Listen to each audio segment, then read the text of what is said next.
이번 미국의 베네수엘라 마두로 대통령 축출 보면 누가 봐도 뭐 펜타닐이나 석유 때문은 아닌 것 같고, 그 이면을 보면 사실은 중남미 국가들 중국과 너무 가깝게 지내지 마, 뭐 이런 뜻이 담겨 있는 것 같은데, 그럼 왜 중남미 국가들은 이 보면 예전부터 보면 왜 이렇게 미국과 사이가 안 좋죠? 왜 자꾸 바다 건너 중국과 교역을 하는지 먼저 이것부터 좀 여쭤볼까요? 국회 외통위에 김준영 의원님 모셨습니다. 어서 오십시오. 네, 안녕하십니까. 어제 오늘 예, 트럼프 때문에 바쁜 남자입니다.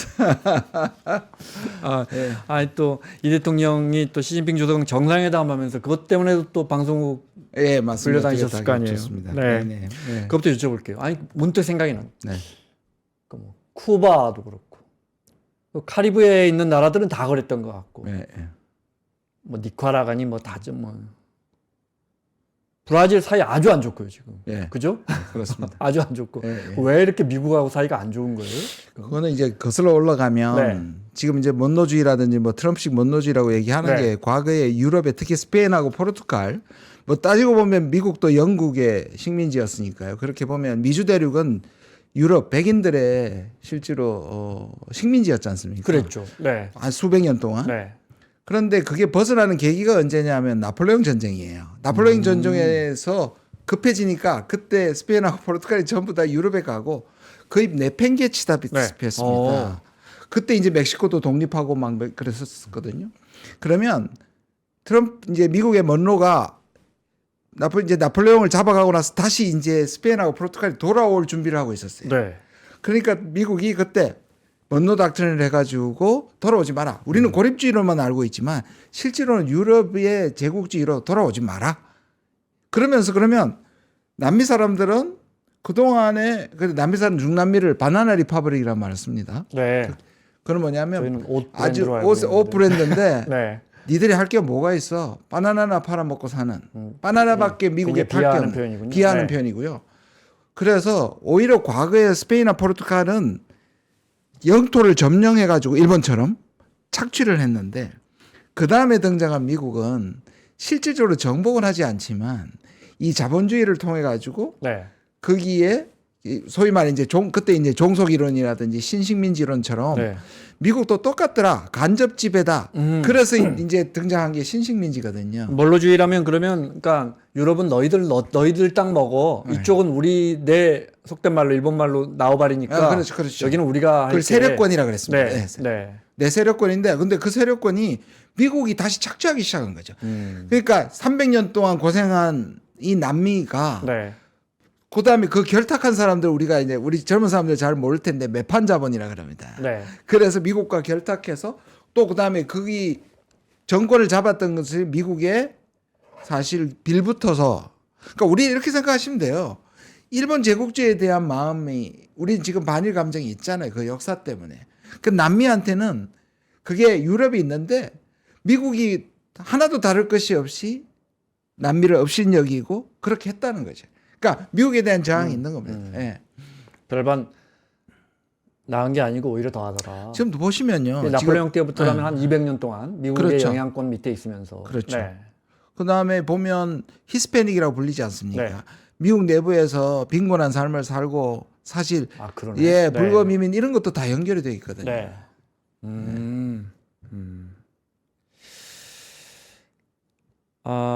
근본적으로 트럼프 대통령이 마두로를 축출하는 건 이제 뭐 네네. 그 펜타닐이 아닐까라는 건 대충 우리가 알겠고. 예 맞습니다. 의원님 강하게 그 비판 성명 내셨어요. 네네. 네. 그 요지부터 좀 들어볼까요? 왜냐하면 이거는 판도라의 박스를 완전히 여는 겁니다.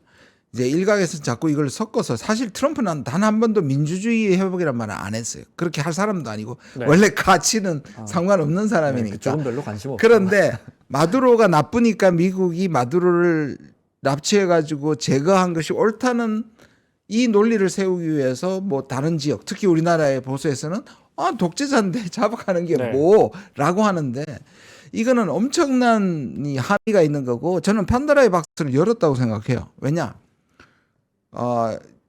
다른 나라에 왜냐하면 지금 마두로도 법정에서 면책특권을 주장하지 않습니까? 그러니까 정상은 면책특권이 있고 네. 다른 나라에서 그 침략을 했을 때 전쟁을 할 수 있는 침략을 할 수 있는 정당한 이유는 두 가지밖에 없습니다. 하나는 침략을 당했을 때 네. 자위권 차원이고 네. 그 다음에 침략은 뭐냐면 유엔의 그 합의 저걸 받아야 됩니다. 안보리에. 네, 네. 그래서 사실은 2002년에 이라크 전쟁 때도 부시가 네. 이라크를 칠 때도 유엔 안보리 결의를 기다렸습니다. 한 8개월 기다렸습니다. 결국 안 해줘서 치고 들어갔지만 그래도 네. 그때는 적어도 유엔 안보리 결의안을 받아야 된다는 거는 알고 있었습니다. 네, 네. 근데 그때도 미국이 깡패 국가라는 소리를 들었는데 네. 지금은 그런 과정 하나도 없고 만약에 마약 때문이든지 석유 때문이든지 다른 나라를 칠 수 있다면 네. 그러면 한 수만 가지 이유로 강대국이 힘을 내어서 다른 나라를 칠 수 있게 되는 겁니다. 그러니까 당장 네. 러시아하고 제가 얘기했지 않습니까? 이제 미국 우리한테 아무 말 못한다. 러시아가 우크라이나 침략한 것이 정당화되고요. 이제 중국이 대만을 치는 것도 다 정당화됩니다. 예를 들어, 그러니까 그때 이라크 대량 살상 무기 이런 명분을 만들었는데 미국 안에서도 사실을 알고 봤더니 대량 살상 무기 없었는데 또 없었죠. 명분 만들기였어 해가지고 뭐 아주 요란했던 기억납니다. 네. 네. 그럼 예를 들어 리비아는 어느 정도 오바마인가요? 이런 경우는 미국이나 이 유럽도 참여했었나요? 이런 경우도 사실 독재에서 그 리비아 국민들을 어떻게 보면 구해 주는 건데 그렇죠. 이 질서는 어떻게 그때 합리화가 됐어요? 이런 그러니까 거는? 미국이 지금까지 35번의 다른 군사 개입을 해왔습니다. 네. 그게 뭐 아프간도 들어있고 이라크도 들어있고 네, 지금 네, 리비아도 네. 다 들어있는데 그중에 20번이 중남미고요. 네. 대체적으로 다 실패를 그중에 했습니다. 20번이 중남미. 중남미입니다. 네. 그러니까 그게 뭐 그리고 우리가 가장 잘 아는 거 이거 비교되는 게 1989년 이제 파나마 노르웨이가 네, 잡았던 네. 거거든요. 그런데 그 중에서도 가장 어떤 논리도 그러니까 아까 말한 것처럼 8개월을 기다려보고 뭐 유엔에 나가가지고 안보리가 됐으면 설득을 하면서 그다음 미국 의회 내부에서도 근데 이거는 미국 내 국내법에 의회에도 완전히 안 알리고 유엔은 아예 존재 자체를 무시하고 이렇게 대놓고 소위 말하는 불법 행위를 한 건 처음이죠. 그 비슷한 유사한 군사 개입은 있었지만 예, 예. 이번처럼 정말 내놓고 사실 명분도 크게 없는데 그리고 펜타닐 같은 건 뭐 예, 펜타닐은 멕시코가 위협이고요. 네. 그 다음에 지금 말하고 있는 코케인은 옆에 있는 콜롬비아가 대부분이고요. 네. 아, 콜롬비아 예, 쓰죠. 네. 여기는 물론 존재합니다. 남미에서 존재하는데 그리고 그 존재 중에 수계라는 또 여기가 또 그 마약 세력의 수계라는 것도 사실은 근거가 없고요. 그 정도의 문제로 말씀하신 것처럼 네. 눈에 거슬리는 좌파들이 뭐 저는 중국하고 패권 전쟁까지도 연결이 안 되는 것 같고 일단 골치 아픈 차베스부터 이어지는 베네수엘라를 까불면 다친다. 요새 이제 그 네. 파포라고 네. 우리나라 사람들 다 알게 된 그 단어 네. 까불면 다친다를 첫 단어가 F 그겁니다. 네. 예.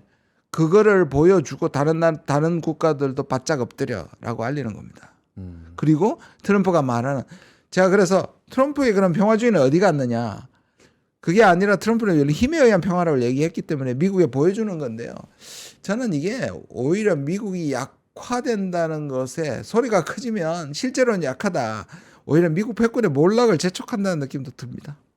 베네수엘라 국민들은 사실은 경제도 안 좋고, 네. 뭐 먹고 사는 게 편했으면, 근데 이제 뭐 워낙 독재 정치하면서 부정선거 논란도 있었고, 예, 예. 기본적으로 먹고 사는 게 힘들었기 때문에, 그래서 뭐 계속해서 경찰력, 군부만 세졌다는 거 아니에요? 네. 베네수엘라 국민들 입장은요? 그래서 저는 나눠지겠죠. 예, 나눠집니다. 네. 나눠집니다. 분명히 마두로에 대한 불만이 있지만. 네. 저는 미국이 들어와 가지고 중남미인들이 친미 정권이 만약에 생기면 달라지냐 그것도 아니잖아요. 사실상 미국의 그 많은 그 석유 기업들이 베네수엘라 가가지고 착취해 온 거잖아요. 마치 저기 이 쿠바에 가가 사탕수수하고 스페인 사람들이. 시가 네. 같은 걸 한 것처럼 네. 결국 착취해서 미국으로 불을 가져간 거란 말이에요. 근데 이제 그거를 차베스가 와서 국유화 시켜버렸지 않습니까? 근데 국유화 시킨 그 좌파 정권이 경제나 정치를 제대로 못한 건 맞아요. 네. 그렇지만 다시 제가 아까 말씀드리는 미국에 대한 반미 감정이 있는데 저렇게 또 미국이 들어와서 바꿔놓는 정부가 네. 내부에서 받아들일 수 있느냐. 그런 부분에서는 쉽지 않을 거라고 생각합니다. 저는 미국이 베네수엘라를 가장 좋은 거는 미국이 세운 지도자가 친미 정권이 되고 미국에게 원하는 대로 가는 것인데 그거는 지금 말씀드린 차베스 이전으로 돌아가는 거거든요. 네. 근데 네. 지금의 경제 상태나 이런 것들을 봤을 때 그게 쉽지 않습니다. 군부가 또 있을 거고, 네. 그죠? 네. 네. 군부 있죠. 마약 집단들이 존재하죠. 그리고 민병대가 꽤 있고요. 그다음에 콜롬비아도 이 국경에서 이렇게 연결된 세력들이 있고요. 저는 뭐 쉽지 않을 거라고 봅니다. 트럼프 대통령 생각은 이제 한번 매운맛을 보여줬으니까 우리 시키는 대로 해. 네. 다 누이 좋고 매부 좋고야. 이렇게 했는데 어떤 칼럼을 제가 오늘 읽어봤더니 군사적 개입이 없이 그 나라가 미국 뜻대로 돌아가겠느냐. 민족주의가 강한 나라가 어느 맞습니다. 인류의 역사에 이런 지적도 있더라고요. 왜냐하면 지금 트럼프 방식은요. 처음에는 뭐 군정을 할 것처럼 들어가서 직접 경영을 할 것처럼 얘기하지만 트럼프는 그렇게 못하는 아주 중요한 이유가 바로 지난번에 이란을 때릴 때도 전쟁이 아니라고 얘기했습니다. 이번에도 전쟁이 아니라고 했습니다. 왜냐하면 일단 그렇게 되면 의회에게 허락을 받아야 되고요. 네. 유엔은 상관없다고 하더라도 국내법에 지금 문제가 되는 거죠. 네. 그런데 제일 좋은 건 뭐냐면 리모컨 정치를 하는 겁니다. 다시 말해서 지금 마두로를 겁줘서 네. 다음 정부가 미국의 말을 다 듣는 거죠. 그런데 그러다 보니까 여기에 바로 우리가 왜 마차도를 택하지 않고 로드리게스 부통령을 택했냐는 이유가 나옵니다. 네. 왜냐하면 마차도는 국내 지지가 없다. 이 말은 뭐냐면 마차도가 우리로 치면 마차도가 반정부 투쟁을 오래 했지만 극우입니다. 네. 그러니까 때려달라고 오히려 자기 조국인 베네수엘라를 때려달라는 거예요. 그러니까 네. 트럼프 쪽에서는 이걸 머리를 굴린 겁니다. 이 사람 세워놔도 그러니까 사실은 결은 마차도하고 맞는 건데. 그렇죠. 지금의 군사 행동. 그죠? 그렇죠. 네. 그런데 트럼프가 마차도는 국민의 지지를 못 받는다고 딱 선을 그어버렸습니다. 네. 좋은 건 뭐냐? 국민의 지지를 받는 좌파 지도자가 군부에 대해서 어느 정도 통제권이 있는 네. 부통령이 친미가 되면 그러면 군대 안 들어가도 되는 거죠. 마차도가 만약에 이렇게 입성을 해서 네. 트럼프를 등에 업고 들어가면 근데 군부라든지 네. 그 좌파 진영은 설득이 안 되겠군요. 그게 바로 아프간의 실패고 그렇지 않습니까? 이라크의 실패잖아요. 이라크 들어가가지고 사실은 군부 그게 20년 30년 걸렸잖아요. 네. 그러니까 똑같은 겁니다. 근데 그러면 아까 말씀드린 것처럼 이 부통령은 나름대로 잘 뽑은 것 같아요. 왜냐하면 이 사람은 혁명 게릴라의 레전드의 딸이고 확 돌아섰던데요. 그리고 네. 에너지 석유를 관장해온 장관입니다. 오, 네. 그러니까 최고의 카드죠. 근데 그래서 일각에서는 둘이의 내통이 있었고 짬짬이었다고 얘기하는데 저는 그렇게 보지는 않아요. 둘이라는 건 미국과의 미국과 사전 교감이 로들의 있었다. 사상. 네. 저는 이 기습 공격을 했을 때 내부자가 있었던 것 같긴 해요. 왜냐하면 이렇게 순식간에 제압시키는 건 거의 불가능한데 그거는 있었지만 부통령이 짬짬이었다는 건 저는 아닌 것 같고요. 나중에 나와봐야 되겠지만 지금 로드리게스는 뭐라 그럴까요? 간을 보고 있는 것 같아요. 뭐냐 하면 미국 말을 들어서 미국에 따라가면 네. 군부하고 이쪽에나 돌아서면 자기가 실패할 거 아니에요. 사실 언제 무슨 일이 생겨도 군부에 의해서 이상할 게 없는 상황인가? 이상이 없고 네. 근데 군부 편을 들면 네. 미국이 또 경고하고 있어요. 근데 이걸 잘하면 자기가 대통령이 돼요. 굉장히 야심가입니다. 그러니까 상황을 보면서 하루는 미국한테 아직까지 마두로 우리의 대통령이다. 네. 미국이 잘못했다고 비판하다가 또 하는 데는 미국과 협력하겠다. 왔다 갔다 하고 있습니다. 그러겠죠. 네. 댓글에 마차도와 마두로 둘 다 마시냐고. 네. 석유 문제 트럼프 대통령이 내가 이거 팔아서 이게 근데 중진류가 이게 매장량은 어마어마하지만 예. 너무 이게 엄청난 진해가지고 불순물이 이게, 엄청난 정리가 불순물 쉽지 제거인데 않다는데 정리가 그래서 쉽지 그렇게 개발이 잘 안 됐더군요. 예. 팔아가지고 이제 너희 국민들과 우리 국민들 위해 쓰겠어.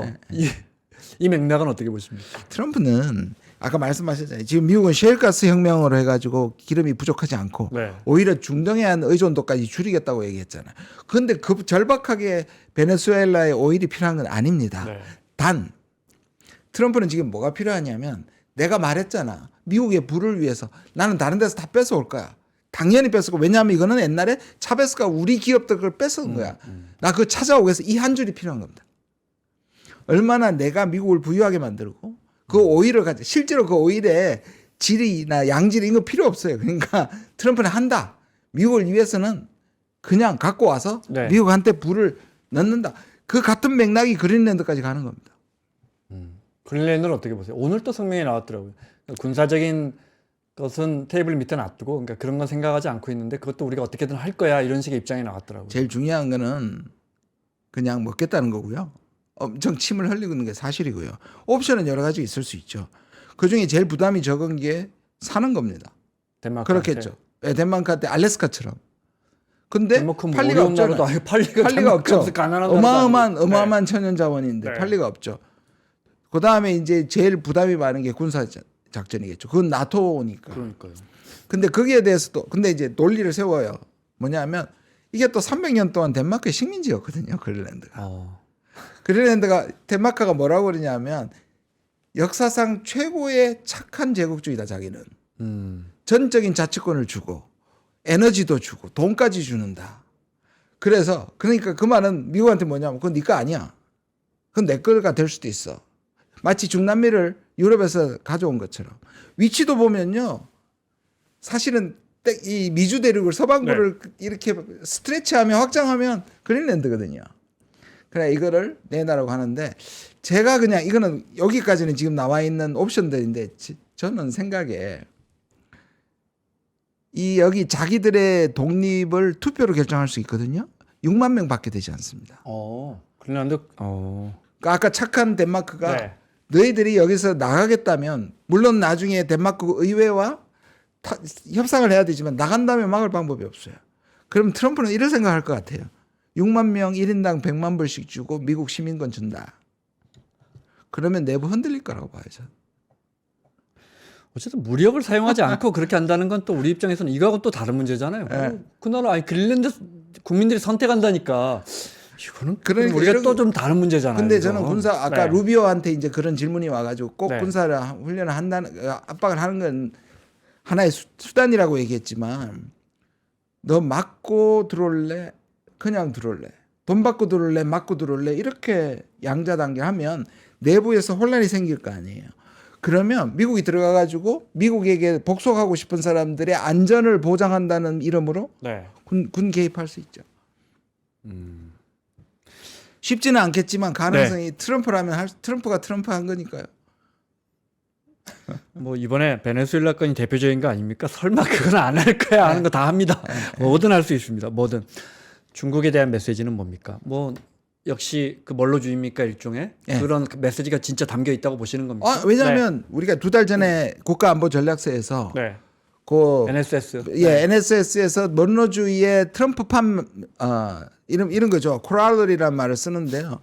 2번 바뀝니다. 그러니까 1823년 먼로 때는 5대 대통령이에요. 그러니까 아직 미국이 힘이 없을 때예요. 그래서 영국의 도움을 받아가지고 스페인하고 포르투갈이 재진입하지 못하게 막았습니다. 그 두 번째가 뭐냐면 시어도르 루즈벨트가 1904년에 똑같은 말을 씁니다. 먼로 닥트린의 자기 버전을 붙입니다. 그 버전에는 뭐냐? 스페인하고 포르투갈이 자기가 남아있는 부채라든지 재산이 남아있을 거 아니에요. 그거 내놔라. 하니까 미국이 그런 식으로 하면 미국은 국제 경찰의 역할을 해서 개입하겠다. 이게 좀 더 세지죠. 그다음에 이제 트럼프가 두 번째 그 정보판을 붙인 겁니다. 먼로 독트린에 그게 뭐냐? 이제는 아까 말한 파포입니다. 까불지만 낼 거야. 오늘 국무부에 이렇게 얘기가 딱 써놨습니다. This is our hemisphere. 이 서반구는 내 거야. 이게 국무부 그겁니다. 공식 X예요.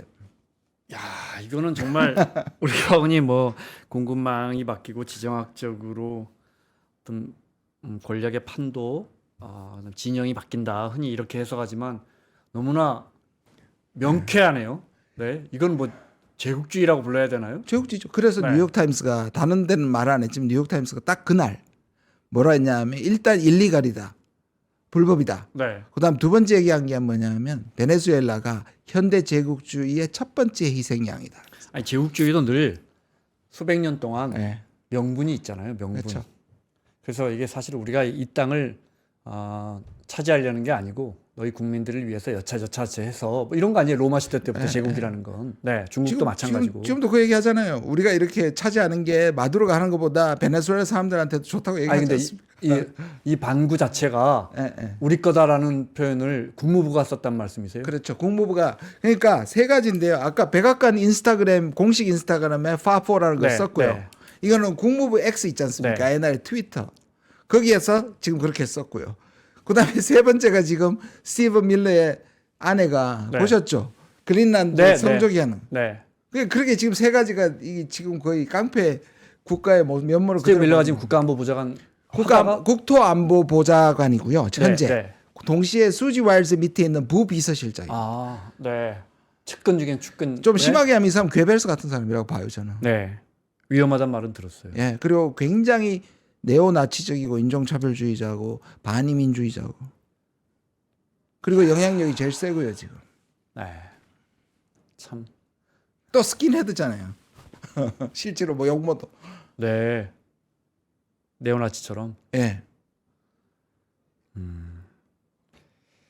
국제 질서의 진짜 거대한 변화가 이번에 그러면 지금 말씀하신 걸 들어보니까 트럼프 대통령이 해왔던 그런 어떤 패권주의 싸움에 거대한 변화에서 한 걸음 더 위로 올라가 버리는 것 같은데요. 여기에 이제 좀 제가 아까 말씀하신 네. 것처럼 이제 일각에서는 이게 이제 미중 패권 갈등을 더 격화시키라는 분석이 있는데요. 저는 거기엔 동의하지 않습니다. 왜냐하면 미국이 동아시아의 한국이나 필리핀이나 일본을 통해서 중국을 견제하는 걸 대체하기 위해서 중국은 브라질, 멕시코, 베네수엘라와 친해서 미국을 견제한다. 네. 기본 구도는 비슷해 보이는데 이게 질적으로 달라요. 그러니까 여기는 끈적끈적한 동맹이고요. 군사 동맹인데 여기는 그냥 중국과 친중인 겁니다.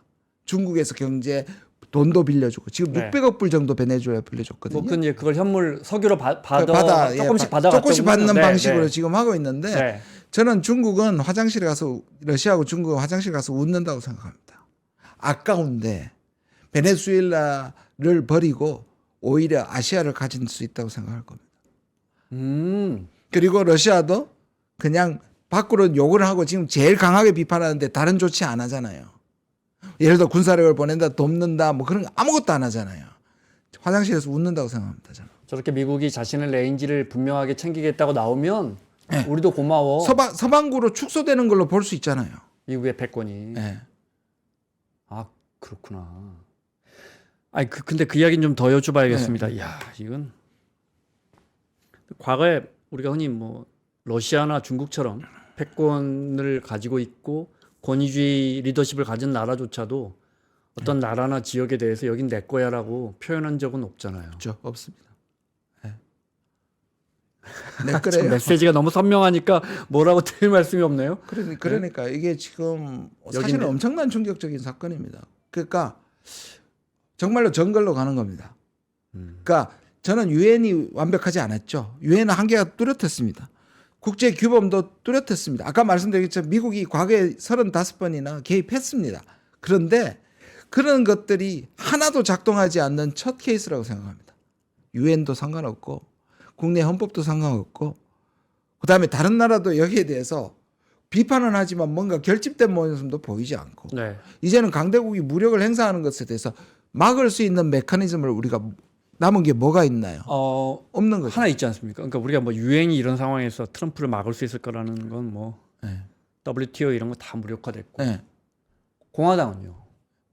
공화당 내부 그래서 네. 트럼프가 아까처럼 이게 마가 내부에서 지금 반대가 있는 건 뭐냐면 전쟁은 안 된다거든요.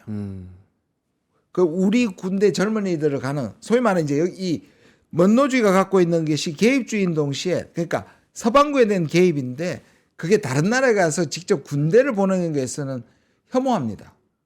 그래서 뭐냐 이게 결국 이라크 제2의 이라크 사태가 될 것 같다. 여기에 대한 반대거든요. 그리고 공화당 내에서도 반대를 하고요. 근데 지금 트럼프가 오늘 얘기했잖아요. 자기 이거 안 밀어주면 내년 이번 중간 선거에 지면 탄핵 소추 받을 거다. 민주당이 승리해야 된다. 또 이 얘기를 하는 거예요. 결집해달라. 네. 자기 지지자들 결집시키는. 약간 그런 게 느껴져요. 중간 선거 다가고 지지율 내려가고. 맞습니다. 실제로 관세 때문에 중국은 뜻대로 물가 안 올라가니까 되고. 트럼프는 아마 현금 살포할 수도 있습니다. 어려워지면. 지금 그 얘기 했지 않습니까? 아니 작년에. 관세 받아서 국민들에게 나눠주겠다고는 나눠주겠다. 약속을 예, 했거든요. 그게 이제 선거용 살포다. 사실 현금 살포입니다. 석유 하나만 더 여쭤볼게요. 그러니까 여기 500억 달러 주고 현물로 받아가는데 600억 달러입니다. 600억 달러 주고 50억 달러 정도어치의 현물은 받았더라고요. 네, 그러니까 네, 이제 뭐 10분의 1도 회수가 안 됐는데 그럼 중국은 이제 이 돈은 거의 떼일 거고요. 아니 뭐라 그랬냐면 네. 아무도 주시하지 않았는데 트럼프가 그랬어요. 중국 걱정하지 말라고. 우리가 더 좋은 기름으로 만들어서 우리가 보내준다. 네, 네, 네. 수요가 그거야 뭐 그러니까 글로벌 엑슨모빌 같이 그때 차베스 때 쫓겨난 기업들이 고민할 문제고 이제 거기 그렇죠. 어쨌든 들어가갖고 캔 다음에 시추한 다음에 팔아야 되니까 정유해서 네. 네. 그러면 사실은 제일 중요한 게 예를 들어 러시아 기름 사지 마라고 중국한테 했는데 네, 중국 엄청나게 사고 있고 그렇죠. 덕분에 중국도 편하고 러시아도 편하고 이런 부분에서 안 되니까 중국이 0.5%인가를 베네수엘라 원유에서 의존하고 있더라고요. 네. 그러니까 정말 20-30%씩은 저거 말 안 들으니까 네, 네, 맞습니다. 인도도 사가잖아요, 러시아. 말 안 들으니까. 인도는 지금 엄청나게 사실은 이 와중에 덕을 많이 봤죠. 러시아 걸 사서 네. 거의 시장가의 2분의 1 내지 3분의 1 가격으로 사서 네. 정제해서 산유국처럼 팔아왔습니다. 참. 그러니까 진짜 엄원 저 남미 국가 가가지고 그냥 맞습니다. 힘없는 나라를 확 그걸 때려버리는. 거꾸로 생각하면 러시아도 마음대로 못하고 미국이 중국한테도 히토류 때문에 사실상 모양 빠졌고 네. 그러니까 자기가 가장 만만한 동맹국들하고 EU, 한국, 일본 때리고 안보적으로는 지금 중남미 때리는 겁니다. 그러니까 미국의 사실 약세입니다. 이거 아까 그래서 제가 그런 말씀드린 거예요. 저렇게 무섭게 하는 자체가 결국 미국이 아주 강하고 담대했을 때는 저런 오히려 포용적인 모습을 보이다가 그 질문 드리려고 했는데. 예. 그러니까 조폭 영화를 보면 라이벌 보스는 못 건들고 말 안 듣는 넘버 2, 3도 이거 어떻게 하지 못하고 어먼 행동대장 하나 근데 너 자꾸 저쪽하고 좀 가깝게 지내는 것 같아. 너 전번에 저쪽 그 친구 나이트클럽도 갔다 오고. 그래서 이게 그렇죠. 작살내잖아요. 엄청나게 보는 앞에서 그냥 반 죽여버리잖아요. 중요한 건 이게 자기 조직의 와해를 조합에는 막기 위해서. 도움이 될지 모르지만 사실은 누구에게도 도움이 안 되는 그렇죠. 거잖아요. 이 시스템이. 트럼프 대통령이 생각하는 것처럼 여기서 기름을 시추해서 베네수엘라 국민들도 좋고 미국 국민들도 좋고 중남미 어떤 그 경제도 회복시켜주고 이 구도로 가기는 아주 어렵다 이렇게 보시는 그렇죠. 거예요. 저는 그리고 베네수엘라 미국 뜻대로 그렇게 평정될 국민들이? 평정될 거라고 보지 않습니다. 그리고 너무 오래 이 사람들은 네. 고통을 견뎌왔는데 사람이 그렇잖아요. 그냥 모든 것을 항복하고 그렇게 할 거냐. 그러면 미국은 정말 사회 동포주의에 입각해가 들어가가지고 그 이익을 베네수엘라 사람들한테 돌려주겠어요? 그걸 미국이 할 리가 없죠. 그런 정제되지 네. 않는 그거를 하는 인프라를 그렇게 깔아야 되면 돈이 어마어마하게 들거든요. 그 돈을 다 뽑아내라고 하지 않겠어요. 그게 베네수엘라 사람들 위할 리가 없습니다.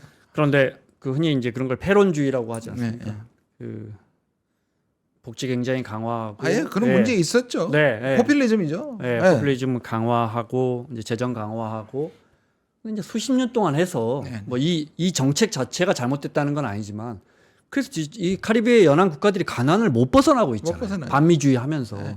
그러면 한번 바꿔볼 수도 있는 거 아니에요. 친미주의로.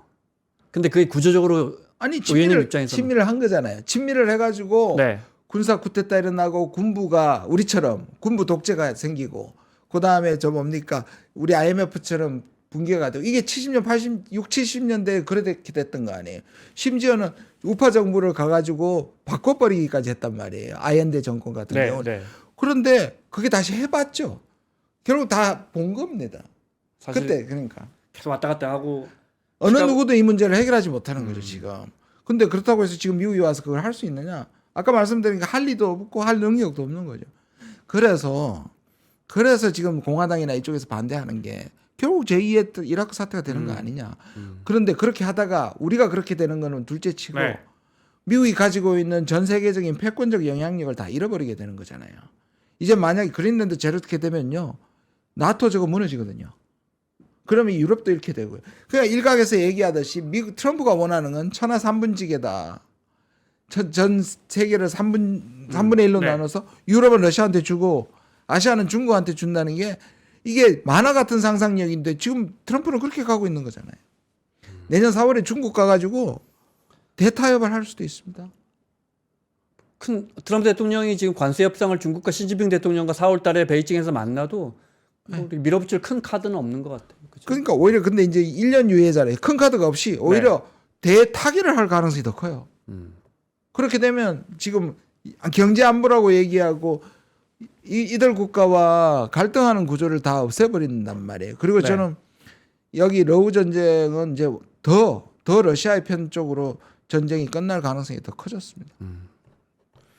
또 뭐 금방 끝난다고 여러 번 트럼프 대통령이 약속했는데 이 약자의 서름이라는 게 이제 정말 이제 힘의 시대가 오는 겁니다. 그래서 제가 좀 섬찟했던 게 뭐냐면 트럼프가 당선됐을 때 2기 당선됐을 때 제가 바로 그 직후에 의회 대표단하고 같이 갔을 때 허드슨 인스티튜트의 소장이 있습니다. 존 월터스라는 사람인데 이분이 굉장히 보수적인데 네.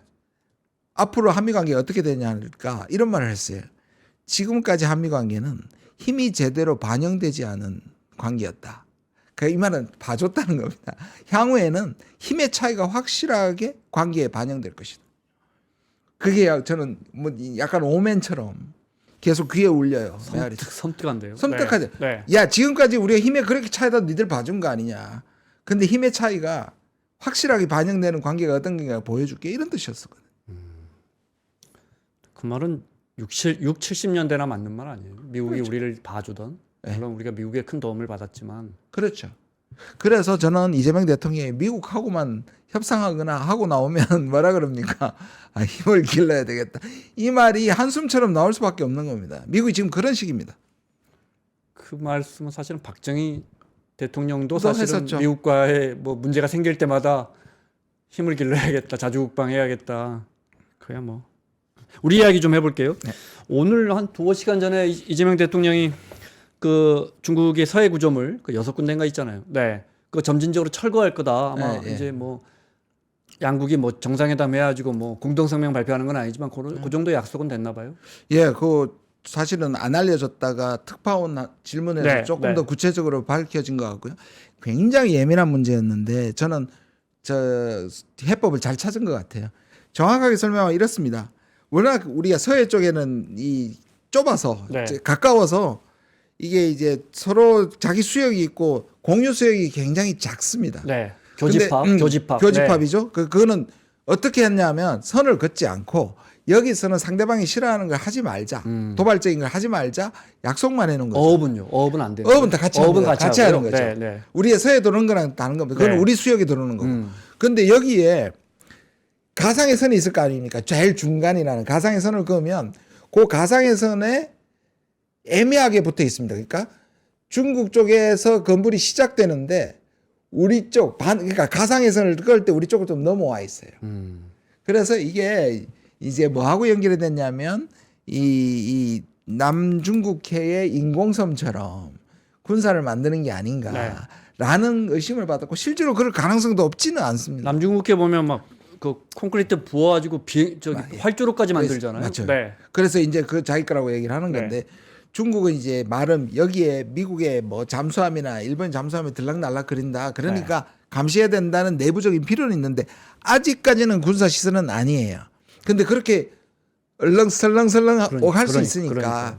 그런데 이게 이제 윤석열 때 그걸 세웠는데 우리가 그걸 계속 문제를 제기를 해도 우리가 해서 사실 중국이 그거를 만약에 설치를 안 해버리면 다시 그거를 부숴버리면 이거는 인정하는 게 되거든요.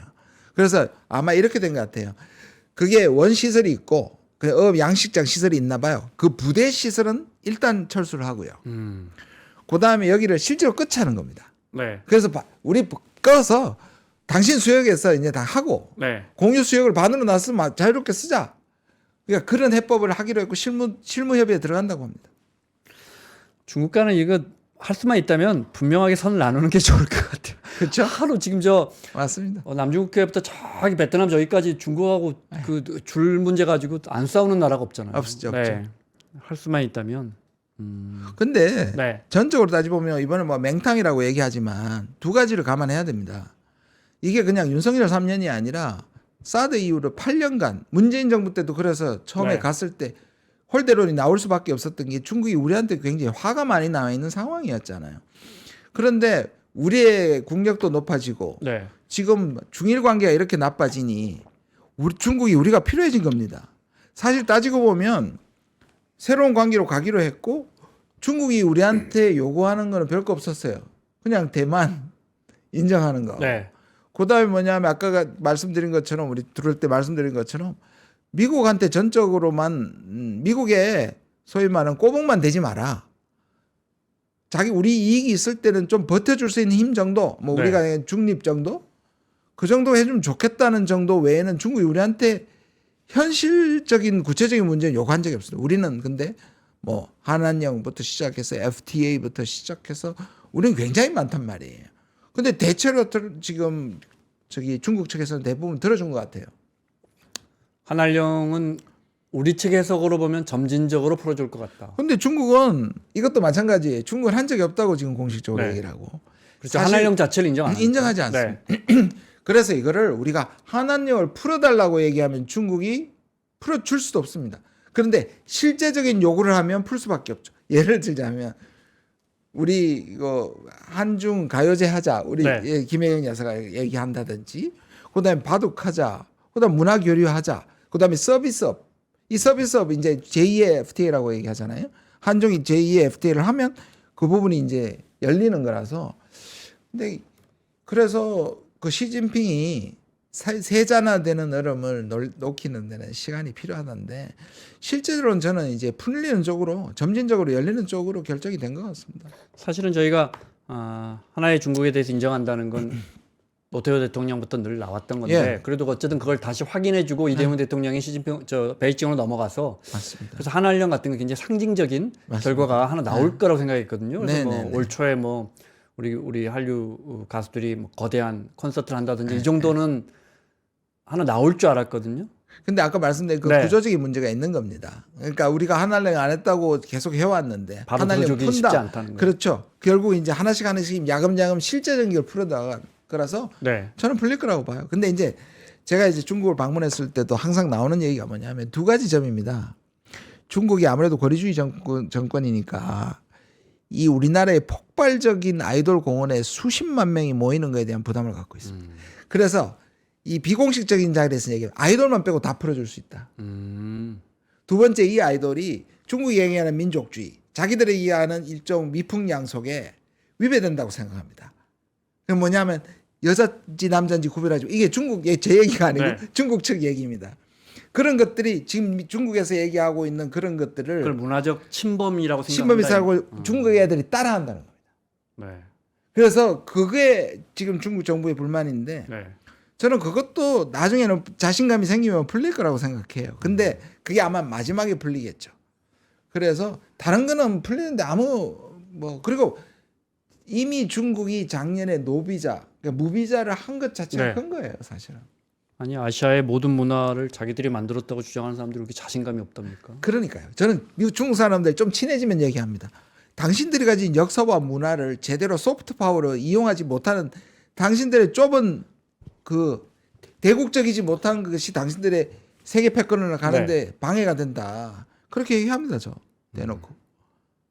중국이 가장 주고받는 것에 아주 능한 나라잖아요. 네. 네, 우리 최대 교역국이면서 지금도 다자주의 자유무역하자고 중국이 말하고 트럼프 대통령이 이제 미국이 보호주의하는 참 희한한 세상에 우리가 살고 있는데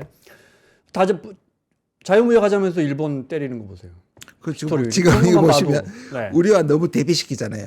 우리도 히토류 그냥 걸 텐데 우리한테는 안정적으로 공급하겠다고 얘기했거든요. 네. 그런데 같은 날 일본에 대해서 그냥 바로 수출 때렸죠. 때렸습니다. 금지입니다. 통제가 아니고 금지입니다. 일본은 1년에 6조 원 정도를 날리게 됐습니다. 주고받는데 능해요. 근데 잘하면요. 지금 우리는 굉장히 좋은 상황입니다. 지금 중국하고 저렇게 했는데도 일본의 언론은 지금 다음 주에 또 바로 한일 정상회담이 있습니다. 네, 네. 방일합니다. 네. 그런데 아까 일본이 고향으로 이재명 대통령이 간다 그러더라고요. 이 정도 하면 일본에서 비판이 나와야 되잖아요. 한중이 너무 가까워지니까. 뭐라고 나오냐면요. 한국이 중립을 지켜줘서 고맙다고 얘기하고 있습니다 지금. 그러니까 일본은 한국이 지나치게 가는 걸 막기 위해서 우리한테 우호적 지금 제스처를 하는 겁니다. 너무 그쪽으로 하지 말고 우리랑도 네. 네, 외교라는 게 참 남녀 문제 같아서 참 멀어지면 자꾸 끌어당기고 싶어지는. 맞습니다. 이재명 대통령 이거 전혀 확인되지 않은 겁니다. 그냥 여쭤보는 거예요. 이 고속철도 제안했다 뭐 이런 논의가 있었다라는 말 나와요. 북한을 관통해서 자 그러면 이제 우리가 진짜 100년 전에 송기정 선수처럼 다시 대륙 국가가 되는 건데 가능성이 있다고 보세요? 저는 이 얘기는 뭐 옛날에 TSR도 왜냐면 이 시베리아 대륙을 대륙횡단. 관통하는 네, 대륙횡단 얘기도 있었고요. 네.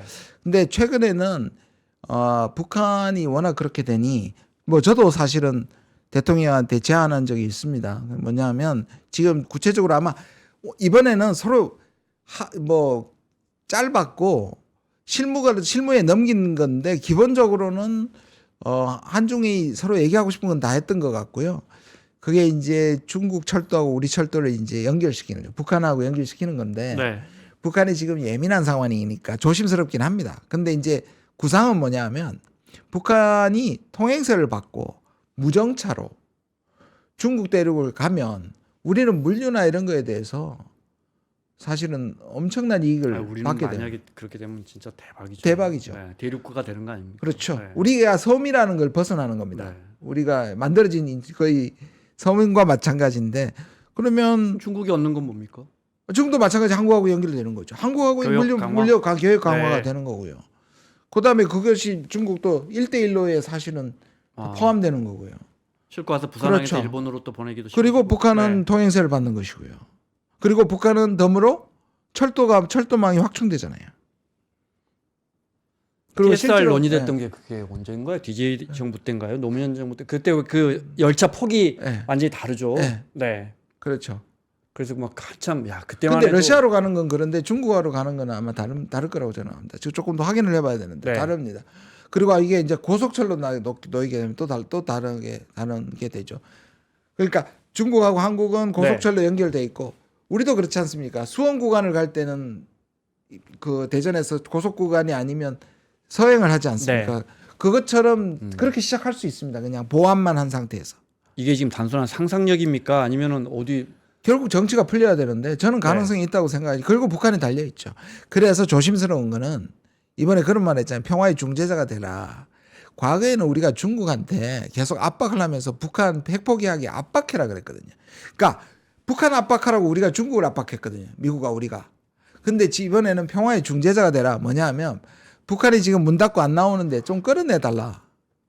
물론 이제 이게 쉽지 않기 때문에 중국도 조심스럽지만 저는 중국이 속으로는 좋아한다고 생각합니다. 중국이 해본 게 뭐냐 하면 우리 북한 압박할 힘 없다. 그리고 그렇게 우리가 압박하면 북한은 더 나간다. 라였거든요. 실제 그렇지 않습니까? 실제로 그렇고요. 그래서 오히려 중국이 평화의 중재자가 되는 역할을 해달라는 게 중국한테는 나쁘지 않은 옵션이거든요. 그리고 도보다리에서 제가 이거는 뭐 전에 들은 건데요. 도보다리에서 우리는 그 김정은이 문 대통령한테 부탁한 것 중에 보통 이제 개성 금강산 경제 개발 중에 얘기 안 된 게 바로 철도 연결입니다. 김정은이 엄청나게 원했던 게 철도 연결이고 우리가 실제로 그 철도 연결하는 그 제가 개성에 착공식 할 때 저 갔었거든요. 그러니까 북한은 이 물류에서 이걸 연결시켜 주는 걸 옛날부터 바랬는데 북한은 지금 우리하고 신뢰가 떨어져 있지 않습니까? 그래서 이 방법을 잘 해야 되는데 중국 쪽에서 주도력을 잡고 이렇게 내려오는 방향으로 중국이 주도하고 우리가 뭔가 옆에서 같이 협력하는 방식으로 철도 연결은 상당히 저는 과감하고 가능하다고 생각합니다. 약한데요? 트럼프 대통령이 여기서 디벨로퍼로 트럼프 대통령이 뭔가 여기 디벨로퍼의 이 부동산 개발하는 사람으로서 여기 참여한다면 뭔가 좀 이번에 이제 베네수엘라 사건도 그렇고 이걸 바라보고 있는 김정은 위원장은 생각이 어떨까요? 저는 일단 저도 이 이야기 들었을 때 2017년에 북한을 때릴 수도 있다. 코피 작전으로. 그게 그냥 헛소리가 아니었을 수도 있겠다는 생각이 좀 들었습니다. 그런데 반대로 그래서 많은 사람들이 이제 북미는 끝났다고 얘기하는 저는 생각이 반대입니다. 두 가지 생각할 것 같습니다. 네. 첫 번째는 핵 포기 안 한 게 천만다행이라고 생각할 겁니다. 그래서 비핵화는 더 어려워질 것 같습니다. 두 번째는 미국하고 친하게 지내야 되겠다고 생각할 것 같습니다. 저는 일단 미국이 저렇게 불법적이고 폭력적이지만 네. 거꾸로 생각하면 지금 다 겁을 내는 거 있잖아요.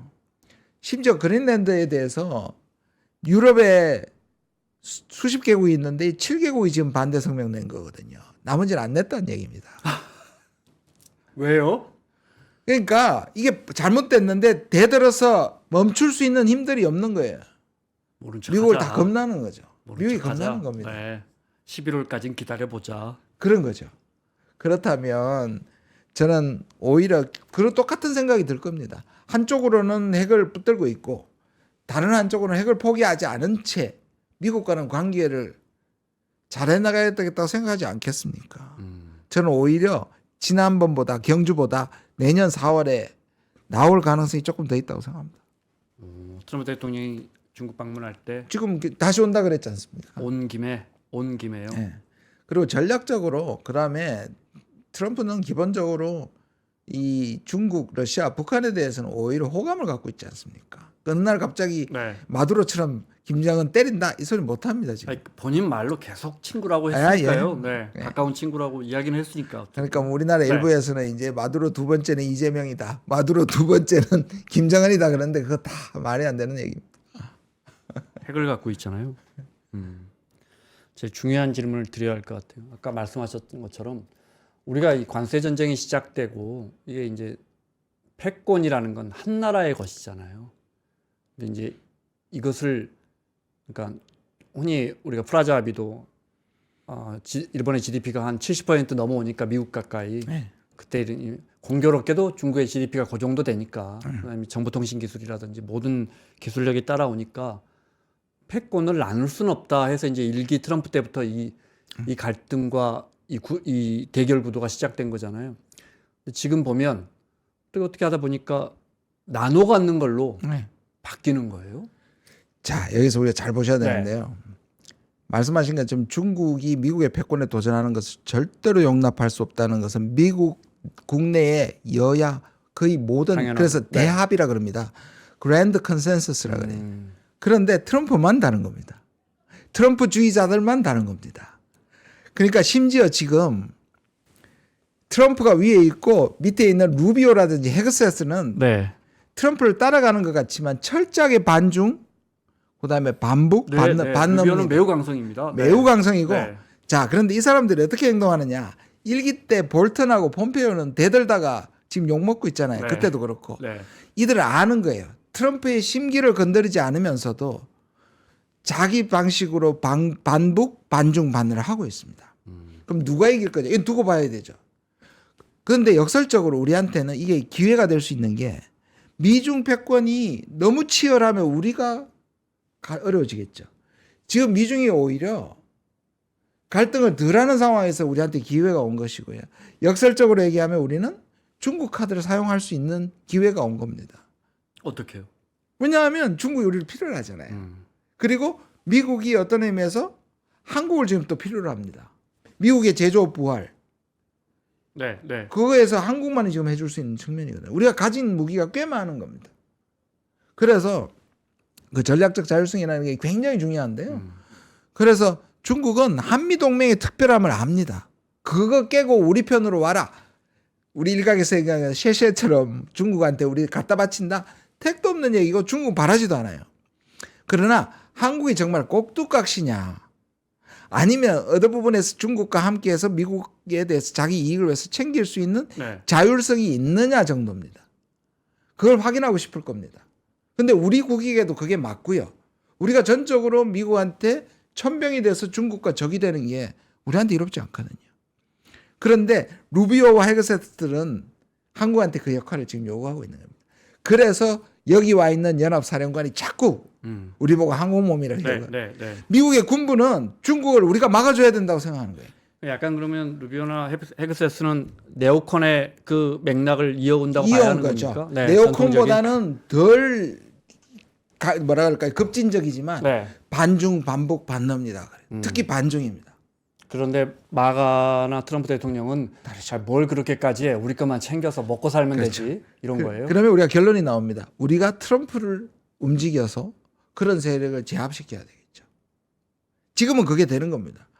그런데 트럼프가 만약에 그러니까 우린 어떤 의미에서 트럼프가 우리한테 관세라든지 이러한 것들에 압박을 하는 그 이면에 우리를 힘이 약해진 미국이 네. 우리를 내세워 가지고 중국하고 러시아하고 싸움 붙이는 이런 장면이 되는 거 우리한테 최악이죠. 사실 그건 관세보다 더 힘든 겁니다. 그런데 이 태평양을 중심으로 해서 이렇게 서로 패권이 나눠 가지게 된다면 지금 이제 중국의 기술력이라든지 이 나라의 힘이 커지는 영향력 좋던 실상가네요. 네.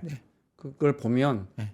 진짜로 나눠 가지게 된다면 우리 입장에서는 반대로 네. 어느 한쪽에 더 서야 한다는 요구를 받게 되고 더 힘들어지는 거 아니에요? 근데 저는 제가 그래 늘 말씀드린 게 뭐냐면 미국이 약해진다고 중국이 미국을 앞서거나 세계 패권이 되려면 어떤 사람은 200년 걸린다고 하는데 그렇게는 안 될 것이다. 네. 저는 그렇게는 중국의 약점이 너무 많아요. 아까 같은 소프트 파워라든지 네. 너무 부족하고요. 그래서 그 사이에서 사실은 어느 하나에 올인하는 건 저는 아니라고 봐요. 중국도 아니고 미국도 아니라고 생각하고요.